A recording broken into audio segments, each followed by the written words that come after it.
Me dejó allí. En la Terminal 4 de Barajas. Con las manos vacías y el pasaporte en su bolsillo. Javier miró una última vez por encima del hombro. Sonrió con esa media sonrisa que antes me derretía y ahora me helaba la sangre. Y desapareció entre la multitud que iba hacia el control de seguridad. No vales ni el billete de vuelta. Me dijo en voz baja.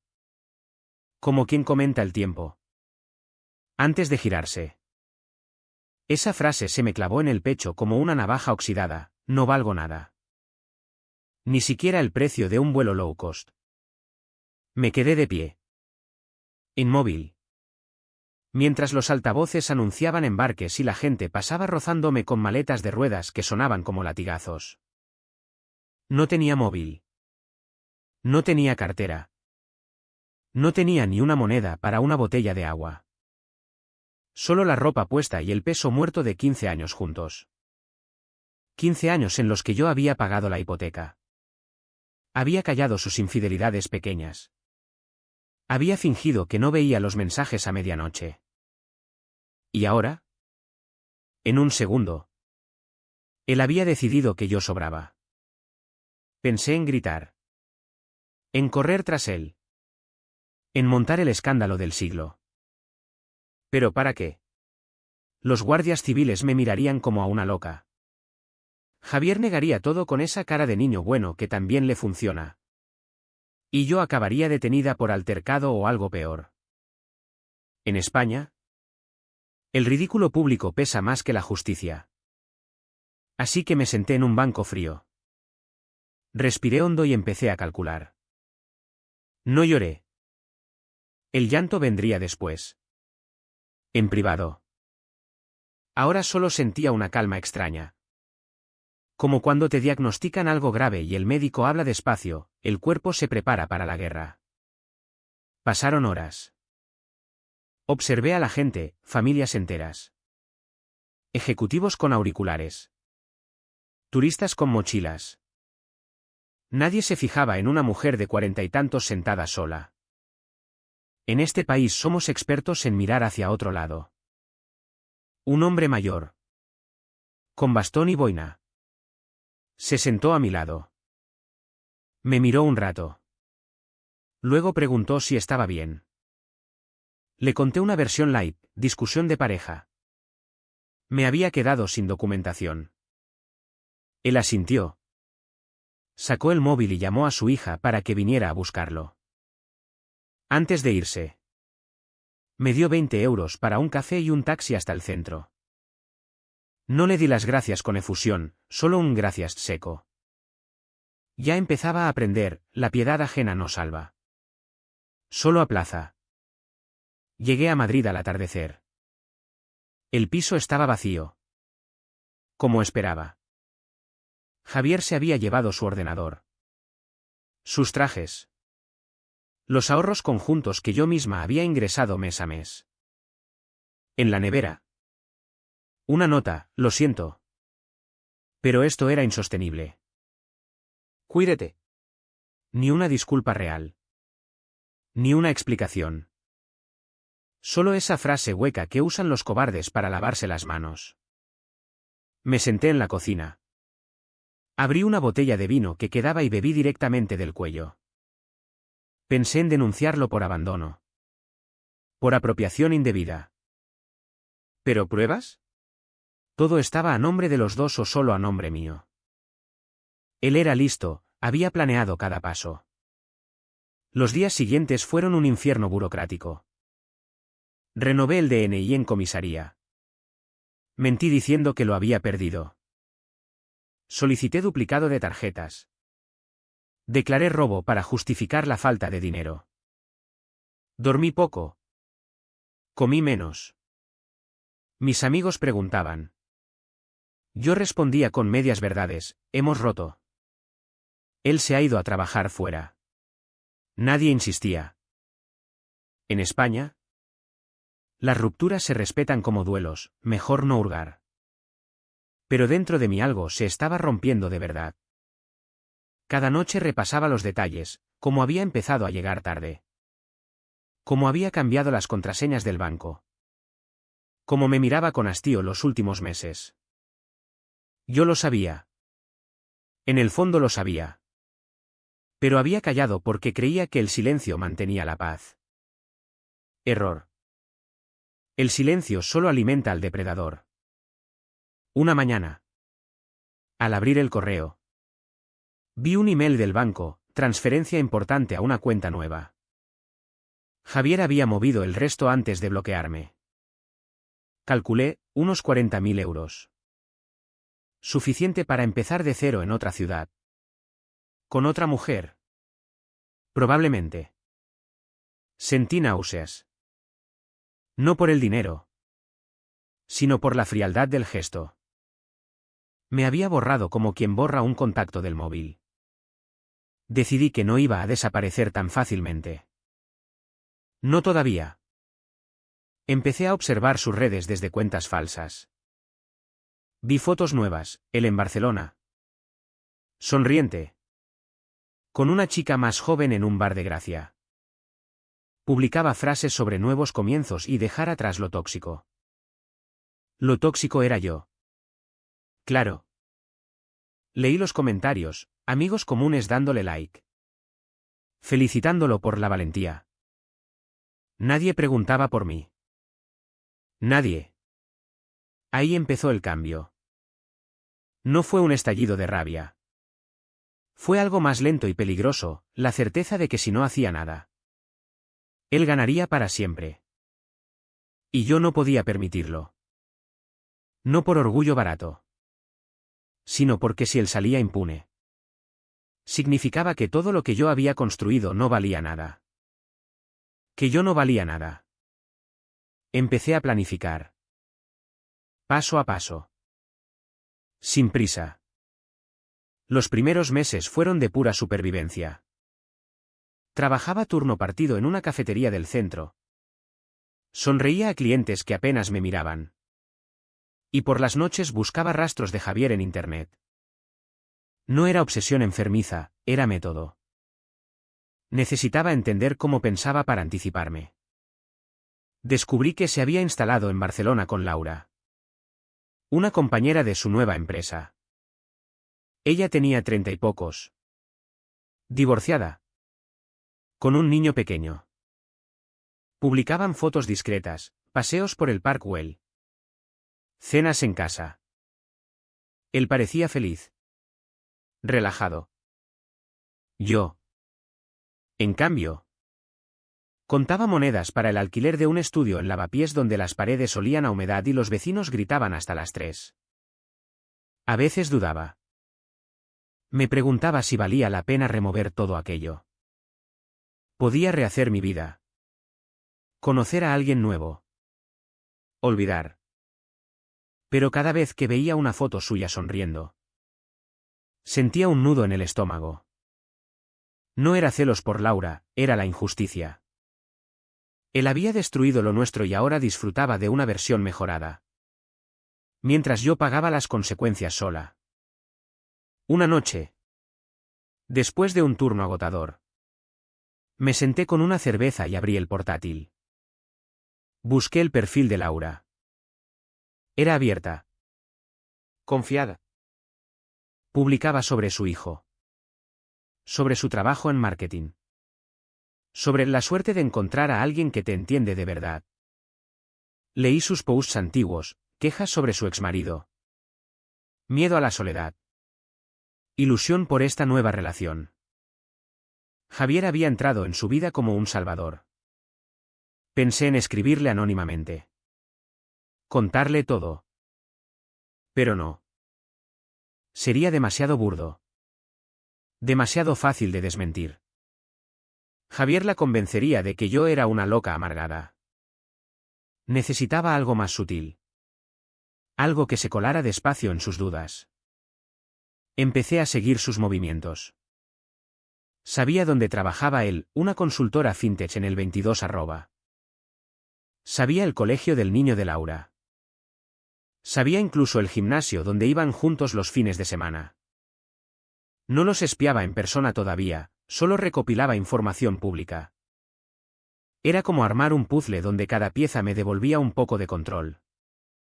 Una tarde. En la cafetería. Atendía a un cliente habitual, un abogado especializado en divorcios. Charlé con él mientras le servía el cortado. Le conté mi historia sin nombres. Como quien consulta hipotéticamente. Me explicó que, legalmente, Javier podía alegar ruptura consensual y que los bienes comunes ya estaban divididos de facto. En España, si no hay violencia, es difícil probar abandono de persona. Dijo. El sistema protege al que se va primero. Asentí. Guardé esa frase. Salí del turno con la certeza de que la ley no me iba a ayudar. Tendría que ser yo. Decidí mudarme a Barcelona. No por impulso. Vendí lo poco que quedaba del piso de Madrid. Pedí un traslado interno en la cadena de cafeterías y alquilé una habitación en un piso compartido en Sants. Llegué en tren. Con 2 maletas y una planta que había sobrevivido milagrosamente. Los primeros días en la ciudad fueron extraños. Barcelona me recibió con su luz dura de invierno. Su ruido constante. Veía parejas paseando por la Rambla de Cataluña y sentía una punzada. Pero también sentía proximidad. Javier estaba a pocos kilómetros. Empecé a frecuentar el barrio del 22 @. Tomaba café en la plaza de al lado de su oficina. Observaba la salida a las 7. Lo vi varias veces, más delgado. Más bronceado. Con esa camisa azul que yo le había regalado. Nunca me vio. Yo llevaba gorra. Gafas. El pelo teñido de un castaño más oscuro. Me había convertido en alguien invisible a propósito. Una mañana lo vi discutir con Laura por teléfono en la calle.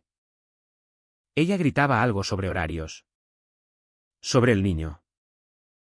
Él colgaba con gesto cansado. Anoté mentalmente, grietas. Empecé a trabajar en ellas.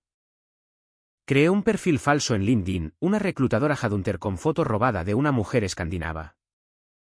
Le envié una solicitud a Javier con un mensaje profesional: he visto su perfil y creo que podría interesarle una oportunidad en Madrid. Mejor sueldo y proyecto internacional. Respondió rápido. Interesado. Intercambiamos varios emails. Le conté una oferta ficticia. Le pedí CV actualizado. Me lo envió encantado. Con eso tuve su nuevo número. Su email personal. Detalles de su trayectoria reciente. También vi lagunas, había inflado algunos logros. Nada grave. Pero suficiente. No actué todavía. Solo almacenaba. Por las noches. En la habitación compartida. Escuchaba a mis compañeros de piso reírse en el salón y me preguntaba si alguna vez volvería a reír así. A veces me sorprendía mirándome al espejo y no reconociendo del todo a la mujer que devolvía la mirada, ojos más duros. Boca más tensa. Me preguntaba cuánto de mí se estaba perdiendo en este proceso. Pero luego recordaba su frase en el aeropuerto y seguía. El precio empezaba a notarse, dormía mal. Comía mal. Había perdido amigos que no entendían mi mudanza repentina. Pero también sentía una claridad nueva. Como si el dolor hubiera quemado la niebla. Una tarde. En el gimnasio donde iban. Me inscribí con nombre falso. Lo vi entrenar con Laura. Reían. Se tocaban con naturalidad. Sentí algo parecido al odio puro. Respiré hondo y me concentré en las pesas. No era momento todavía. El plan tomaba forma lentamente. Iba a usar sus propias armas, la ambición. La imagen pública. La necesidad de ser admirado. Iba a erosionarlo desde dentro. Y nadie se daría cuenta hasta que fuera tarde. El tercer mes en Barcelona ya no era una extraña. Conocía las líneas de metro de memoria. Los bares donde servían café decente. Los atajos para evitar turistas. Pero sobre todo conocía sus rutinas. Javier salía de la oficina los viernes a las 6. Iba al gimnasio o directamente a casa. Laura recogía al niño los martes y jueves. Tenían cena familiar los domingos en casa de los padres de ella en Sarriá. Información recopilada pacientemente. Sin forzar. Decidí dar el primer paso real. Usando el perfil falso de Headhunter. Le propuse una entrevista telefónica para la oferta en Madrid. Aceptó encantado. Hablamos 40 minutos. Modulé la voz. Usé acento neutro. Le pregunté por su situación actual. Por motivaciones. Me contó que estaba muy ilusionado con su proyecto actual pero siempre abierto a mejorar. Mentía con esa fluidez suya.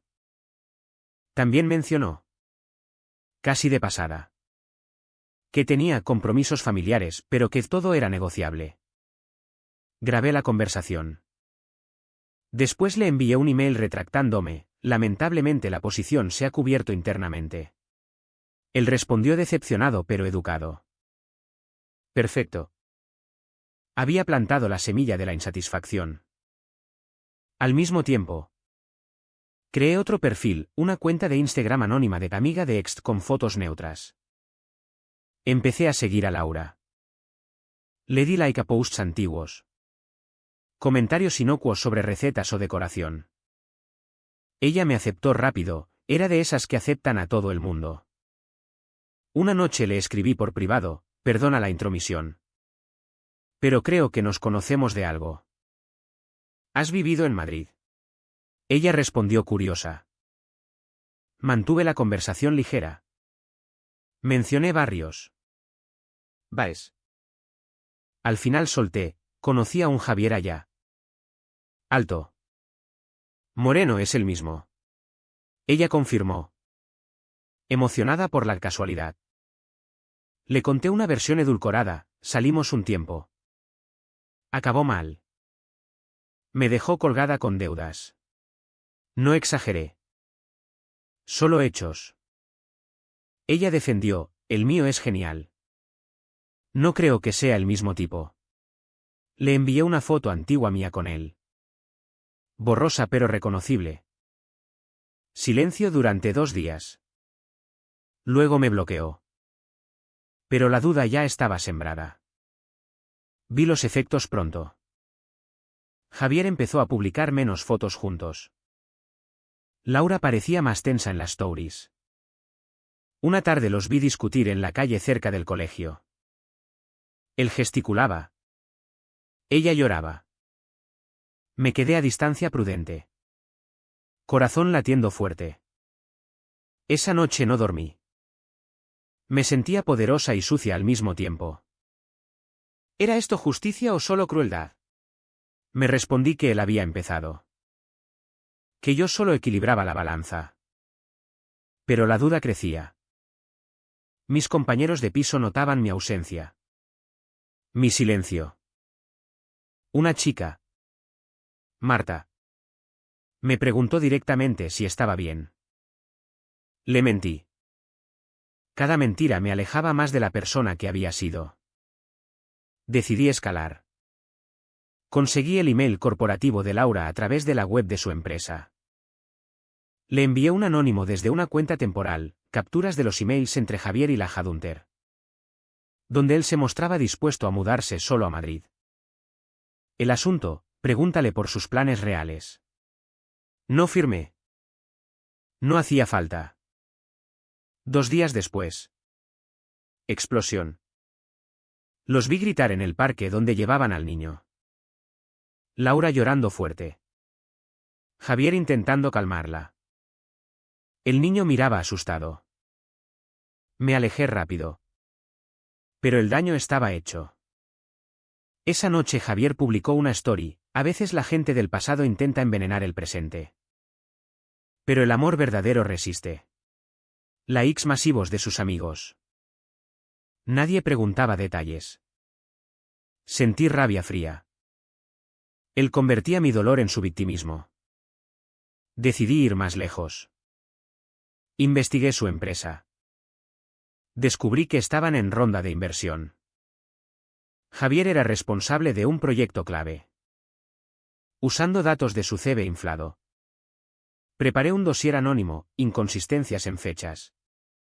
Proyectos que no cuadraban. Lo envié al email de recursos humanos desde una cuenta ProtonMail. No hubo respuesta inmediata. Pero empecé a verlo más nervioso saliendo de la oficina. Más llamadas tensas. El precio que yo pagaba era alto. Soñaba con el aeropuerto. Me despertaba sudando. Había perdido peso. Tenía ojeras permanentes. Marta insistió en que viera a un psicólogo. Reí. ¿Para qué? ¿Para qué me dijera que estaba loca por venganza? No necesitaba diagnóstico, necesitaba terminarlo. Una tarde lo vi solo en un bar cerca de la oficina. Bebiendo whisky. Me senté 2 mesas más allá. Lo observé, estaba demacrado. Hablaba solo por teléfono con tono agresivo. Por primera vez sentí algo parecido a la piedad.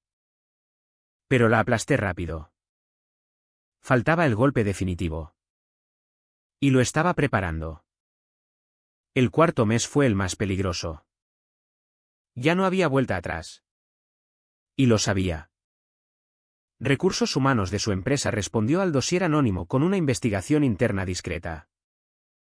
Javier fue llamado a declarar. Lo supe porque lo vi salir pálido de la oficina un viernes. Directo a un bar. Bebió más de la cuenta. Lo seguí a distancia hasta su casa. Discusión fuerte con Laura detrás de las ventanas. Gritos. Portazo. Al día siguiente Laura publicó una story críptica, cuando confías ciegamente y te fallan. Luego borró todo rastro de Javier de su perfil. Se habían separado temporalmente. Él se mudó a un apartamento pequeño en Eixample. Solo. Empezó a beber más. A salir con amigos que lo animaban a pasar página. Yo lo observaba desde lejos. Cada vez más cerca. Decidí contactar directamente. Pero no como yo. Creé un perfil de Tinder con fotos de una mujer atractiva, robadas. Editadas. Me presenté como Elena. 38 años. Separada. Ejecutiva. Match rápido. Empezamos a hablar. Él estaba hambriento de atención. De validación. Le conté una historia espejo, exmarido que me había dejado en la ruina. Ahora yo reconstruyendo. Él se abrió, me pasa algo parecido. Mi ex está loca. Me acusa de cosas inventadas. Le di cuerda. Quedamos para tomar algo en un bar neutral. Fui con peluca. Lentillas de color. Maquillaje diferente. Él no me reconoció. Hablamos 3 horas. Bebió mucho. Habló más. Me contó detalles, la investigación en el trabajo. La ruptura con Laura. El miedo a perder el proyecto. Lo grabé todo con el móvil en el bolso. Después de esa noche, mantuvimos contacto. Quedamos varias veces. Él intentaba ligar. Yo lo mantenía en la friendzone calculada. Necesitaba más material. Una noche, borracho, me confesó que había inflado el CV solo un poco. Todo el mundo lo hace. Que había movido dinero de la cuenta conjunta porque ella no lo merecía después de años de quejas. Que en el aeropuerto había sido duro pero necesario. Escuché en silencio. Sentí náuseas reales. Le dije que entendía. Que los hombres tenían que protegerse. Él se sintió comprendido. Me abrazó al despedirnos. Lo dejé hacer. Conteniendo el asco. Con todo el material acumulado, grabaciones. Emails. Capturas, preparé el paquete final. Lo envié anónimamente a Laura. A Recursos Humanos. A los inversores principales de la empresa. Incluí la grabación del aeropuerto que había recuperado de las cámaras de seguridad, pagué a un contacto para obtenerla. El efecto fue inmediato. La empresa lo suspendió de empleo. Laura solicitó custodia exclusiva alegando inestabilidad. Los inversores retiraron apoyo al proyecto. Javier empezó a derrumbarse en público. Publicaba mensajes victimistas. Luego los borraba. Perdió amigos que no querían líos. Bebía solo en bares cutres. Yo lo observaba desde la sombra. Sentía una satisfacción fría. Pero también vacío. Había ganado. ¿Pero qué había ganado exactamente? Una noche lo vi en un parque. Sentado en un banco. Mirando al vacío. Parecía 10 años mayor. Por un instante pensé en acercarme. En decirle que era yo. En terminar cara a cara. No lo hice. El precio que yo pagaba era inmenso. Ya no dormía sin pastillas. Marta se había mudado. Asustada por mi comportamiento. No tenía amigos reales en Barcelona. Me miraba al espejo y veía a una desconocida capaz de destruir sistemáticamente a otra persona. Me preguntaba si él había sentido lo mismo al abandonarme. No tenía respuesta. El plan había funcionado mejor de lo esperado. Javier tocó fondo, perdió el trabajo. La pareja. La reputación. Se mudó de vuelta a un pueblo pequeño de Castilla. Con sus padres. Yo seguí en Barcelona. ¿Trabajando? Respirando. Pero algo dentro de mí se había roto para siempre. Los meses siguientes fueron los más oscuros. Javier había desaparecido del mapa digital. No más posts. No más LinkedIn activo. Yo. En cambio, seguía buscando su nombre por inercia. Como quien hurga en una herida. Conseguí trabajo mejor en una oficina. Alquilé un piso pequeño para mí sola en Gracia. Desde fuera. Parecía que había rehecho mi vida. Pero dentro. El vacío crecía. Soñaba constantemente con el aeropuerto. En la pesadilla. Javier volvía. Me pedía perdón. Y yo lo rechazaba. Luego despertaba sudando. Con el corazón acelerado. Empecé terapia. Pero mentí a la psicóloga. No podía contarle la verdad, me denunciaría o me internaría. Una tarde recibí un email anónimo. Solo una frase, sé lo que hiciste. El remitente era una cuenta temporal. Sentí pánico real por primera vez. ¿Laura? ¿Algún amigo suyo? ¿El mismo? No respondí. Borré el correo. Cambié contraseñas. Eliminé perfiles falsos. Pero el miedo se instaló. Días después. Otro mensaje. Esta vez al móvil desde número oculto, el silencio también mata.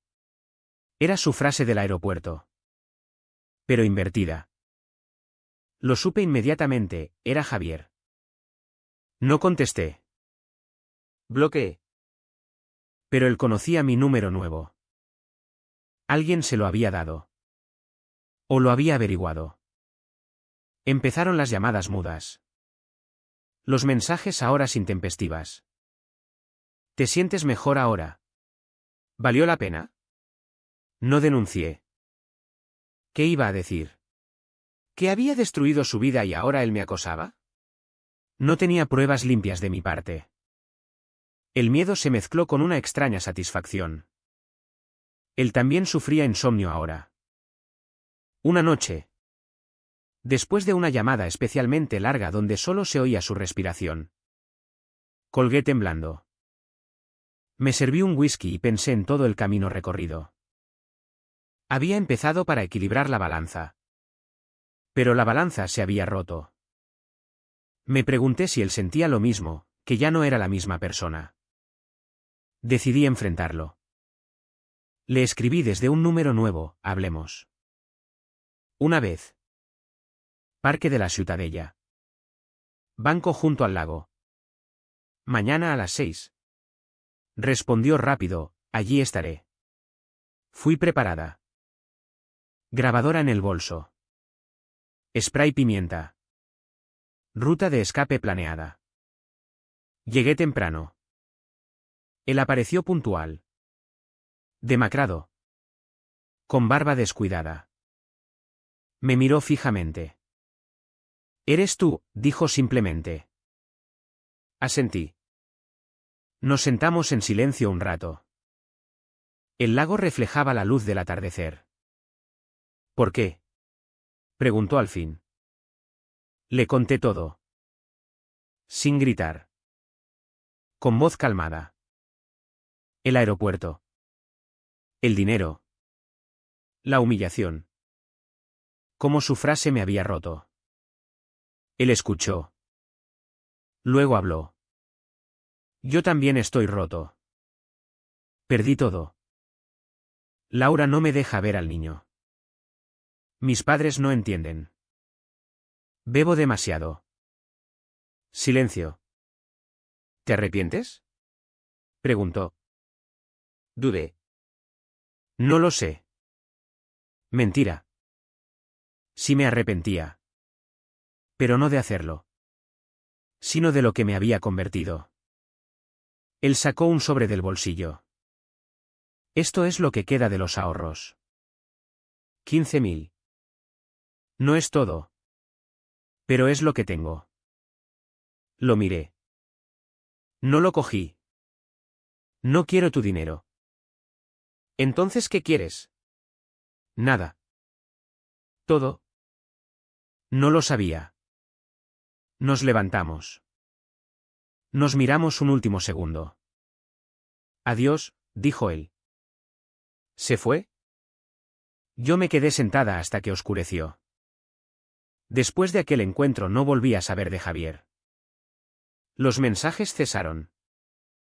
Supe por terceros que había ingresado voluntariamente en una clínica de desintoxicación en Galicia. Laura rehizo su vida con otro. Yo seguí en Barcelona. ¿Trabajando? Viviendo. A veces. En el metro o en un bar. Veo a parejas discutiendo y siento un escalofrío. Me pregunto si alguna de ellas llegará tan lejos como nosotros. He aprendido que la venganza no restaura nada. Solo multiplica el daño. Pero también he aprendido que el silencio ante la injusticia cuesta aún más. No me arrepiento del todo. No me perdono del todo. Sigo adelante. Con la cicatriz abierta. ¿Habría sido mejor perdonar y olvidar? No lo sé. Y esa duda me acompaña cada día.